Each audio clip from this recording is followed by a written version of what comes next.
ഈശാവാസ്യ ഉപനിഷത്ത് ശ്ലോകം 2 കുർവന്നേവേഹ കർമാണി ജിജീവിഷേച്ഛതം സമ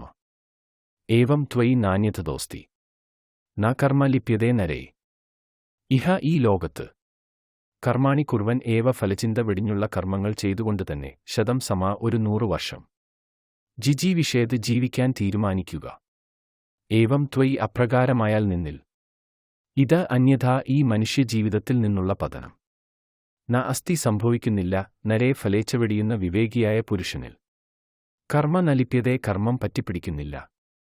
ഈ ലോകത്ത് കർമ്മങ്ങൾ ചെയ്തുകൊണ്ട് തന്നെ 100 വർഷം ജീവിക്കാൻ തീരുമാനിക്കുക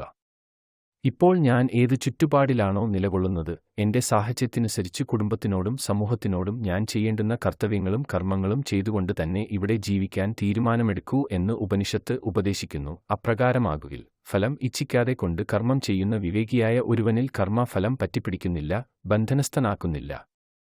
കർമ്മഫലം ഒരുവനെ ബന്ധസ്ഥനാക്കുന്നതെങ്ങനെയെന്ന് നോക്കാം ഒരു സൈനികൻ അതിർത്തി കടന്നുവരുന്ന ശത്രുക്കളെ കൊല്ലുന്നു കൊലപാതകമാണെങ്കിലും കുറ്റബോധം തോന്നുന്നില്ല തന്റെ പ്രവൃത്തിയിൽ അഭിമാനിക്കുന്നു കർമ്മഫലം സൈനികനെ ബന്ധനസ്ഥനാക്കുന്നില്ല കാരണം അദ്ദേഹം രാഷ്ട്രത്തിനു വേണ്ടി കർത്തവ്യനിർവഹണം നടത്തുന്നു രാഷ്ട്രം അദ്ദേഹത്തെ ആദരിക്കുന്നു എന്നാൽ സ്വാർത്ഥ താൽപര്യത്തിനു വേണ്ടി നാട്ടിൽ ഒരാളെ കൊല്ലുന്നെങ്കിൽ അയാൾ കുറ്റവാളിയാണ് കർമ്മഫലം ബന്ധനസ്ഥനാക്കുന്നു അയാൾ തന്നിൽ നിക്ഷിപ്തമായ ഉത്തരവാദിത്വം നിർവഹിക്കാതെ ഇരുന്നാലും കർമ്മഫലം ബന്ധനസ്ഥനാക്കുന്നു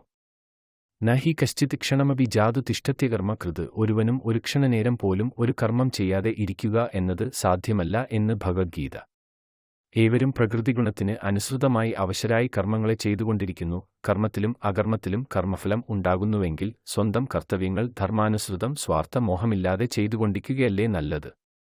സ്വകർമ്മത്തിൽ അഹങ്കരിക്കാനും വകയില്ല നമ്മുടെ കർമ്മേന്ദ്രിയങ്ങൾക്ക് കർമ്മം ചെയ്യാൻ സഹായിക്കുന്ന എനർജി തരുന്നത് ഈശ്വരനാണ് അഥവാ എനർജി ഈശ്വരൻ തന്നെയാണ് നമ്മൾ കഴിക്കുന്ന ഭക്ഷണം ദഹിപ്പിക്കുന്നതാരാണ് നാം പ്രാണവായു ശ്വസിക്കുന്നു